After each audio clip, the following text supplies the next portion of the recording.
The next item of business is a debate on motion 2937 in the name of Bruce Crawford on behalf of the Finance and Constitution Committee on a written agreement between the Scottish Parliament and the Scottish Government. May I ask those who wish to speak in the debate to press the request to speak buttons, and I call on Bruce Crawford to speak to and move the motion on behalf of the committee. Around 5 minutes, please, Mr Crawford. Thank you, Presiding Officer. It's a pleasure to open this debate today on behalf of the Finance and Constitution Committee. Now, whilst it might not be the most exciting debate, nevertheless this short debate is a very important debate. The origins of the agreement which we are considering today relates back to the work of the Devolution Further Powers Committee, of which I was also the convener in the last session of Parliament. The Devolution Further Powers Committee undertook a wide range of work on the issue of intergovernmental relations, which I'll call IGR from now on in, drawing upon the comments the Smith Commission made in regards to this issue in its report. And it's worth recalling what Lord Smith himself had to say, and I quote, "Throughout the course of the Commission, the issue of weak intergovernmental working was repeatedly raised as a problem. That current situation, coupled with what will be a stronger Scottish Parliament and a more complex devolution settlement, means the problem needs to be fixed. Both governments need to work together to create a more productive, robust, visible and transparent relationship." The Devolution Committee report on this subject made a range of recommendations, including that a new written agreement on parliamentary oversight of IGR between the Scottish Parliament and Government should be developed. In particular, the committee recommended that the information provided by the Scottish Government with regard to IGR must enable parliamentary scrutiny of formal inter-ministerial meetings before and after such meetings. In March 2016, the Deputy First Minister, on behalf of the Scottish Government and the Devolution Further Powers Committee, reached an agreement on the written agreement on IGR. However, due to the proximity of dissolution, unfortunately, there was not time for the Parliament as a whole to consider this agreement. Presiding Officer, in a nutshell, the written agreement establishes three principles for governing the relationship between Parliament and the Government, these being transparency, accountability and, importantly, the respect of confidentiality of discussions between governments. In particular, the agreement requires the Scottish Government to provide the Scottish Parliament with information regarding the Scottish Government's participation in formal and ministerial intergovernmental meetings, as well as regards to any concordats, agreements and memorandums of understanding that the Scottish Government enters into.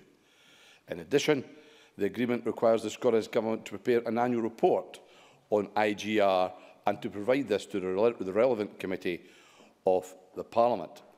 This report is intended to summarise the IGR activity the Scottish Government has undertaken in the previous year and also provide information on issues that are likely to emerge in the forthcoming year. Presiding Officer, upon the extension of the Finance Committee's remit to include constitutional issues earlier this year, the Finance and Constitution Committee then considered the agreement and agreed to its contents as a successor committee in this session of Parliament. However, the Scottish Government's IGR activity is clearly wider in scope than the remit of just the Finance and Constitution Committee. Accordingly, as a result of this, the committee also agreed to seek a debate, as had been the original intention of the Devolution Further Powers Committee, whereby Parliament could consider the agreement given the broader scope of its reach. It's very interesting to note that in its report into institutional relations in the UK, published this morning, hard to get your tongue around that one, the House of Commons Public Administration and Constitutional Affairs Committee made comment about the agreement we are discussing today. In short, they welcomed the agreement as a model of good practice, which other jurisdictions can learn from, and they have recommended that the UK Government provide the House of Commons and Lords with a similar transparency that we intend in Scotland.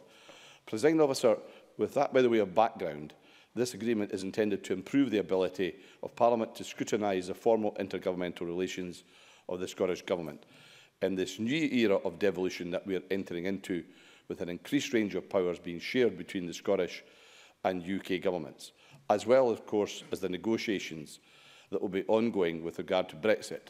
It's imperative that this Parliament can effectively scrutinise intergovernmental relations.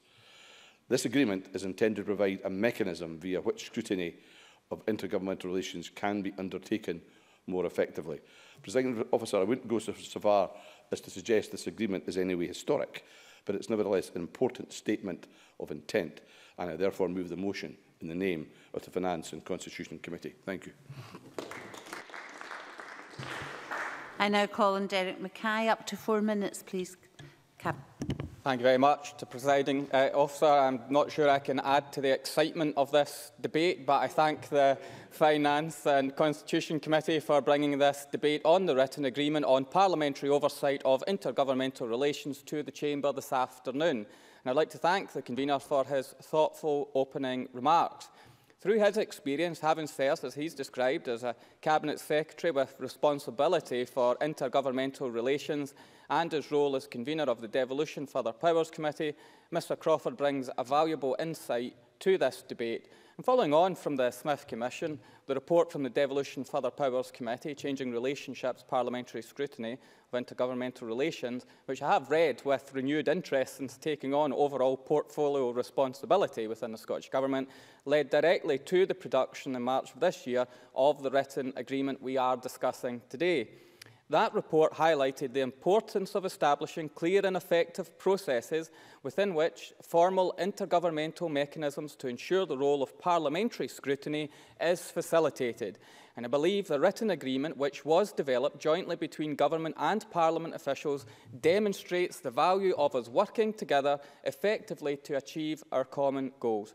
Now, the agreement sets a clear framework that signals the willingness of the Scottish Government to respond to the valid demands of the Scottish Parliament for stronger and more transparent scrutiny of our formal engagement with the UK Government and indeed the other devolved administrations. As the Smith Commission recognised, successful devolution of further powers to this Parliament requires the intergovernmental machinery between the Scottish and the UK governments, including the joint ministerial committee structures, to be reformed and scaled up significantly. As you know, the October meeting of the JMC plenary did not sign off a new memorandum of understanding as planned, given the overriding need to focus on developing a UK approach and objectives for negotiations before Article 50 is invoked, in line with the commitment that the Prime Minister, Theresa May, gave to the First Minister at their meeting in July. The strength of the current intergovernmental mechanisms will be demonstrated by the effectiveness or otherwise of the GMC-EN, that's European negotiations, that has been established to take that forward.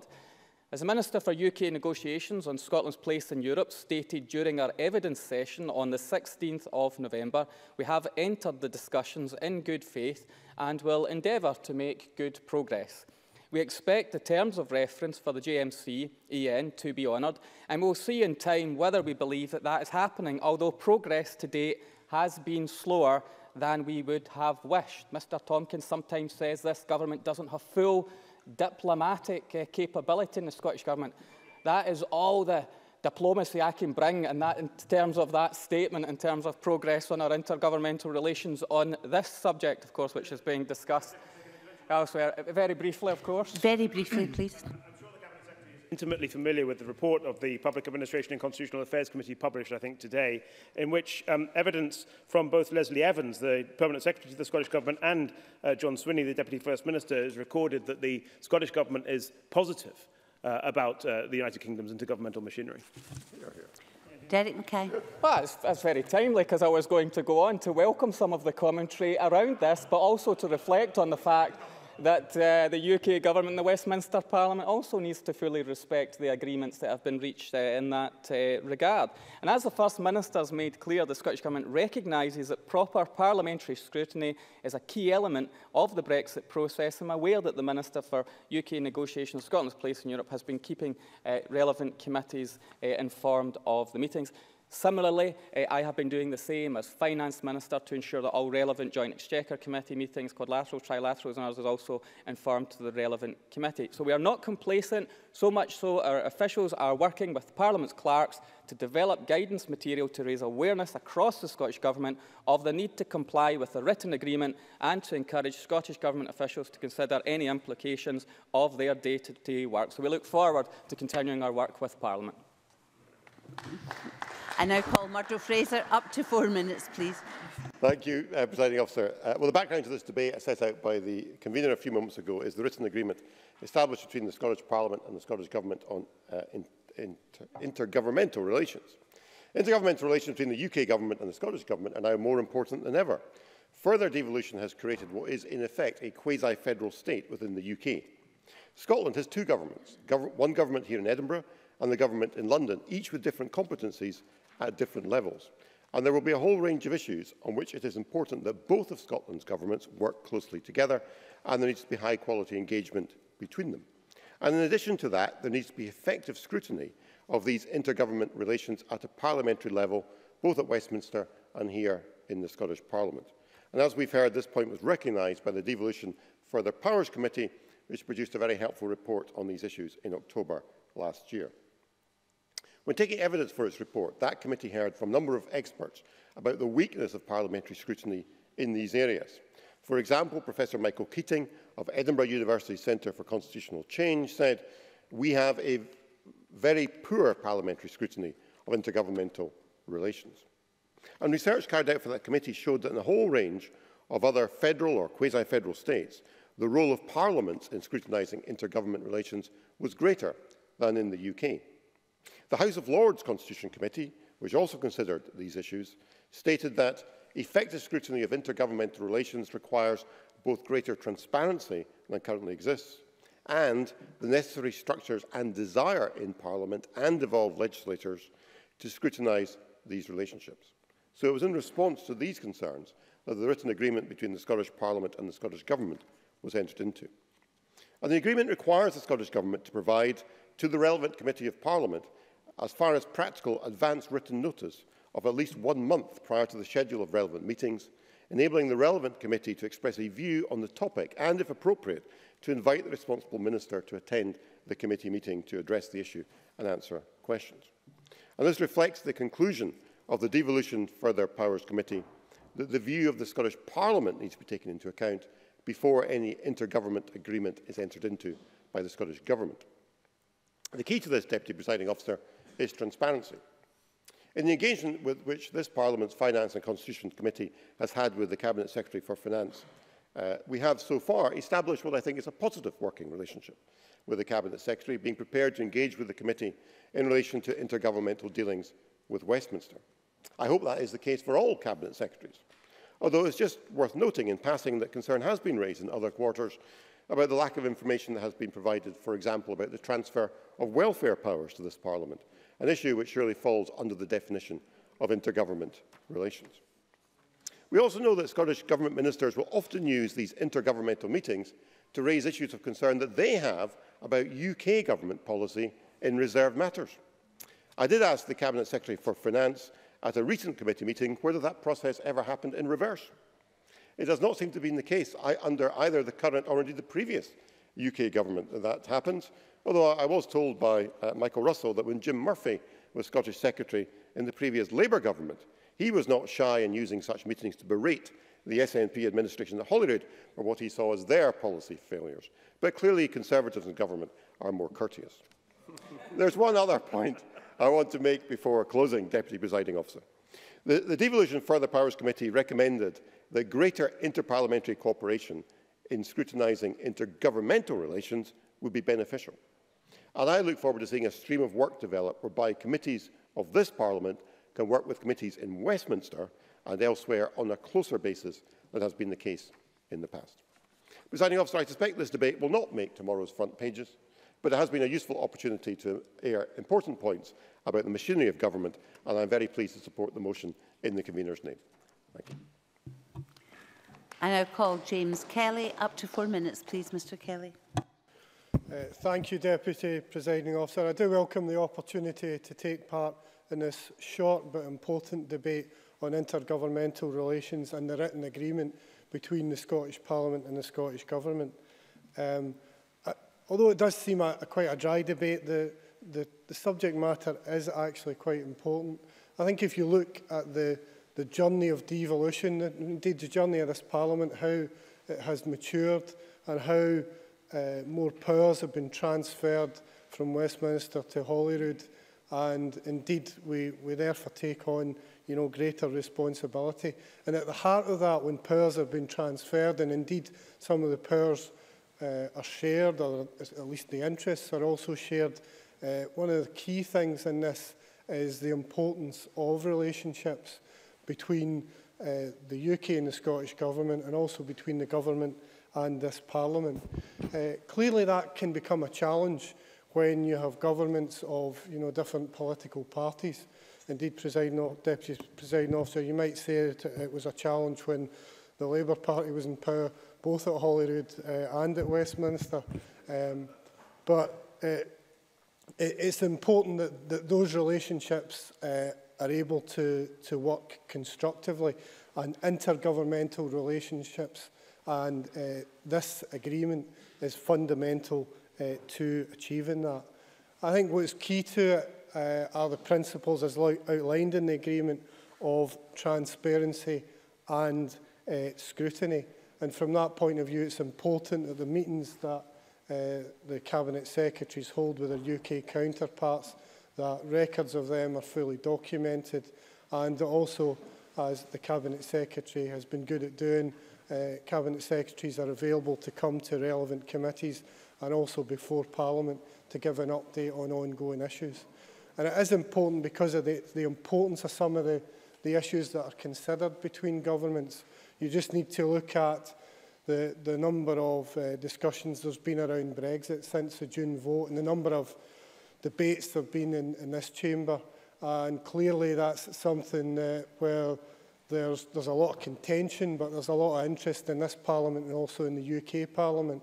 And on the Finance Committee, we've had no shortage of analysts come before us in recent weeks to give us their take on the potential implications of Brexit. And it's very clear, whatever your view on it is, that there are serious implications ahead for Scotland and the UK. And from that point of view, the discussions that take place are very important. Next week, we're going to see the publication of the draft budget, and that obviously comes with more financial powers than have ever been devolved before. And as part of that, there'll be we'll get to view the block grant adjustment when it's eventually published.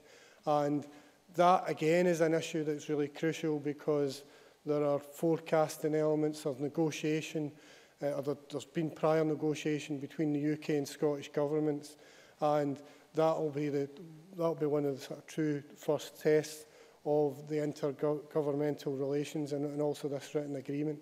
I think the final point I would make is that this is important for Parliament and also for parliamentarians, because ultimately the decisions that are taken in terms of the transfer of powers, it's not just about the laws that this Parliament has or the money that the Parliament has, it's the impact that that has on people out in the constituencies and regions that we represent. So from that point of view, it's important that there's proper accountability in place for discussions and agreements that impact people. And from that point of view, I welcome the agreement that's been put in place by the Finance Committee. Open speeches of no more than 3 minutes, please. John Mason, followed by Patrick Harvey. Thank you, Presiding Officer, and I thank you for the opportunity to take part in this brief debate. The three principles in paragraph 8 are inherently fine, that is, transparency, accountability and confidentiality. But I think they can be difficult to reconcile in practice. That probably applies in all walks of life. For example, all committees in this Parliament want to be in public, but do take some items in private. Previously, when I was in the Finance Committee, the block grant adjustment was a major issue around the time that we took over control of stamp duty and landfill tax. The negotiations dragged on, and John Swinney was very limited in what he could say to the committee. And eventually we understood that the Cabinet Secretary and the Treasury split the difference on their disagreement over a phone call. Another negotiation between the two governments concerned the Scottish Fiscal Commission and who would make the forecasts. This was a subject we had debated in the Chamber and Committee many times, and there was clear disagreement between the two governments. On that occasion, the Scottish Government conceded the point in order to get a wider, more beneficial agreement on the whole range of issues under discussion. Now, we got hints on the Finance Committee about how negotiations were going along the way, but no real detail despite committee questioning. Now, I totally accept, I would not have expected John Swinney to be able to advertise ahead that he was willing to concede a particular point in the negotiations. One of the key aims in all of this is to allow committees to express a view before the intergovernmental meeting takes place. And going back to the example of the Scottish Fiscal Commission, clearly the committee had expressed, in fact, two different views. So the government certainly knew what reaction in that case it would be getting. On that point, I was interested that for the meeting of the JMC yesterday, the 7th of December, the letter from Mike Russell to Bruce Crawford was dated the 5th of December. That is just 2 days ahead. Now, that may have been because he himself did not know about the meeting, but that clearly would not be enough time for a committee to express a view on a subject if it had not previously considered it. And in the matters on yesterday's agenda, what the letter says is, although I am unable to provide a detailed agenda for the meeting, I expect the agenda to include substantive discussion on justice, security and home affairs issues. Again, I would hope going forward that that is not typical of the detail of the agenda. There are so many caveats in the agreement. It uses words like where appropriate, need for shared private space, respect for confidentiality, and the fact that other governments can refuse to release information. But I think we have to see how this develops as it goes forward. And, for example, if agendas and minutes are not forthcoming, then that would have to be looked at again. But overall, any formalisation of the process has to be welcomed and is a step forward and a lot better than no step at all. I think those of us in the backbenches expect as much transparency and accountability as possible, and these two principles should be the assumed starting point. Thank you. Patrick Harvey. Thanks very much, Deputy Presiding Officer. The first line of this agreement says the Smith Commission agreement considered the issue of intergovernmental relations in some detail. In some detail. Whoever wrote this could give Sir Humphrey Appleby lessons in constructive ambiguity. As you're happily neutral in the chair, Deputy Presiding Officer, and as Professor Tompkins is closing on behalf of the committee, perhaps I'm the only person who feels really free to say that the Smith Commission didn't have the time to consider any issues in adequate detail in my view. And that was at a time when we were constructing a more complex relationship between the two governments, between the two parliaments, than had ever been the case before. Since then, we see additional levels, additional dimensions of complexity arising. If I thought the Smith Commission was a chaotic mess, I didn't know the meaning of that phrase until I saw Brexit. We're now having to try to understand how intergovernmental scrutiny is going to take place in the context of this profoundly new world. James Kelly's right that this is not fundamentally a new challenge. It has evolved since the Parliament began, and it may be that at a time when the single party was in charge of the government, or at least the dominant party in government in both Scotland and London, it may well be that the intergovernmental relationships were more constructive but perhaps less transparent to the rest of us and to wider society. And at a time when relationships might go through their rocky patches, merely adding more transparency isn't necessarily going to make matters more constructive. So these are both very difficult challenges to overcome. In that relationship, it's important that both Parliament and Government, in reaching this agreement, remember that that is not a relationship of equals. The relationship between Parliament and Government is not a relationship of equals, and that the Government is always accountable to Parliament in everything that it does.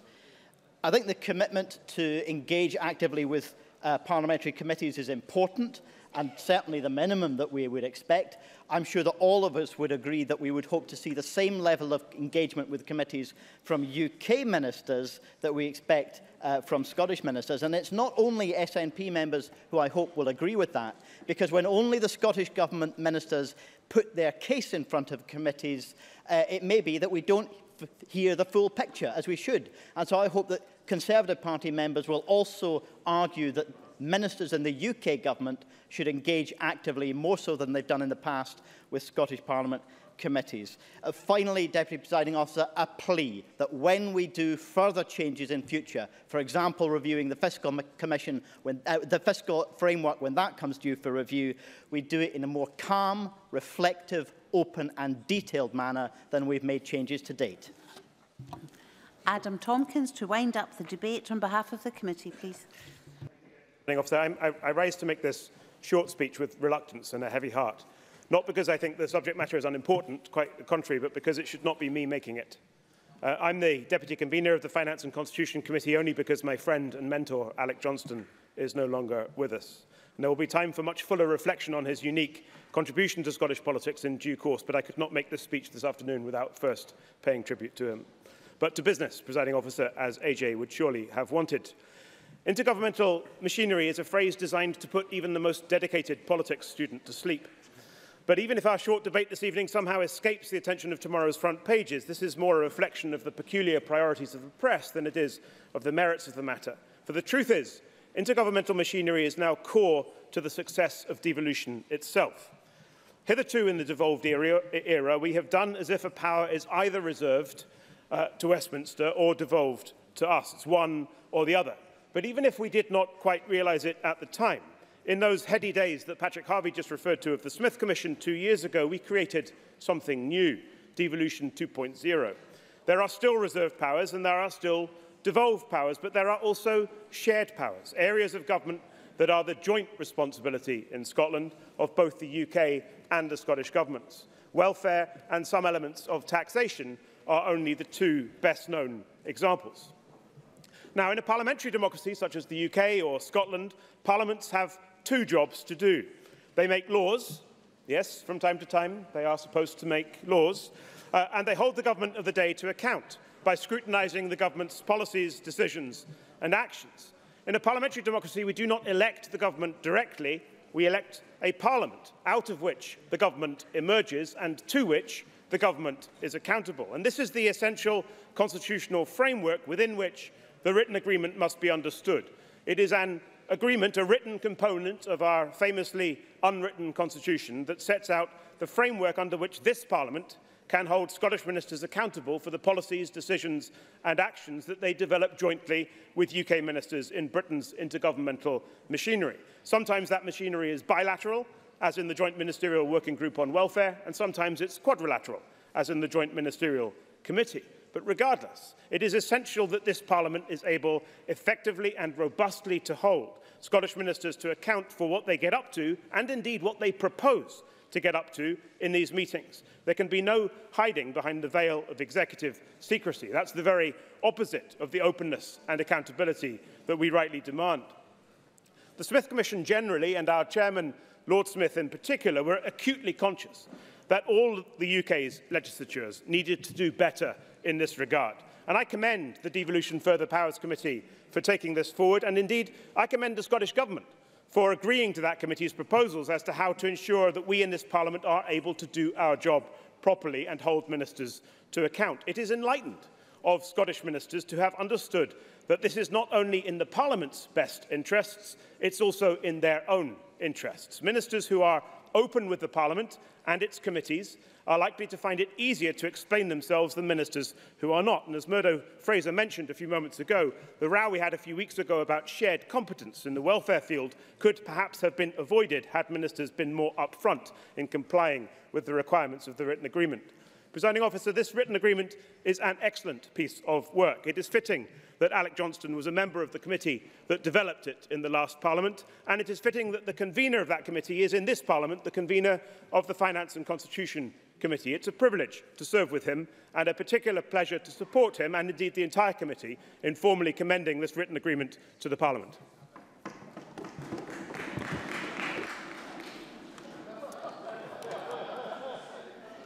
Thank you. That concludes our debate on a written agreement between the Scottish Parliament and the Scottish Government. Can I also thank our signers for signing, from the British Sign Language, for signing this afternoon's proceedings. The next item of business is consideration of Business Motion 3019 in the name of Joe Fitzpatrick on behalf of the Parliamentary Bureau, setting out a revised business programme for the next week. I would ask any member who wishes to speak against the motion to press the request to speak button now. I call on Joe Fitzpatrick to move motion 3019. Formally moved. Thank you very much. And no member has asked to speak against the motion. I therefore put the question to the Chamber. The question is that we agree motion 3019. Are we all agreed? Yes. We are agreed.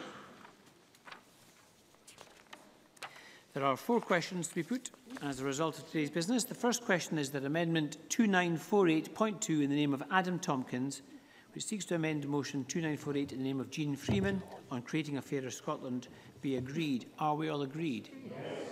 We're not agreed. We'll move to a vote and members may cast their votes now.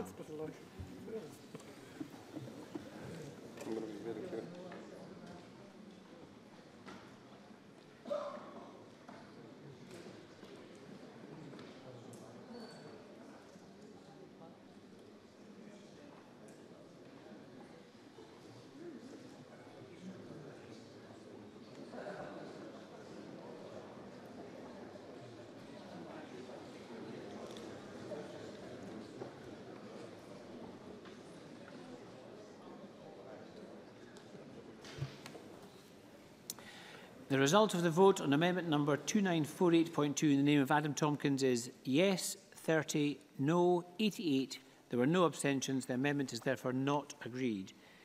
The next question is that amendment 2948.1 in the name of Mark Griffin, which seeks to amend the motion in the name of Jean Freeman, be agreed. Are we all agreed? Yes. We're not agreed. We'll move to a vote again and members may cast their votes now.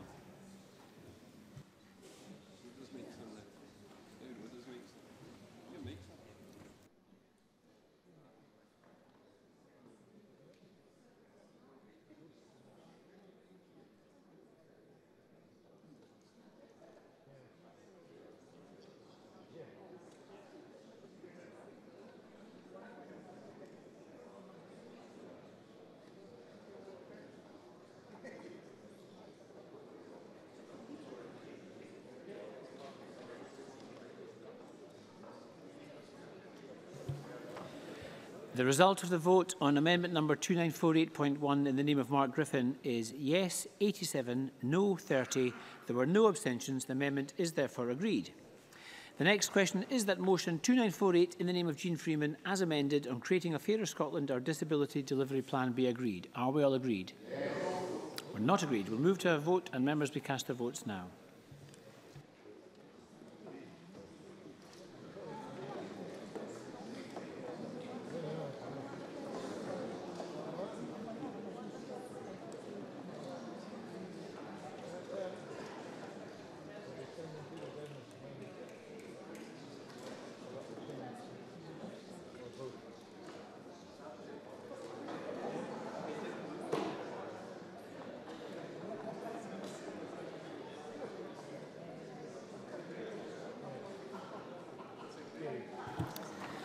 The result of the vote on motion 2948 is yes 88, no 30. There were no abstentions. The motion as amended is therefore agreed.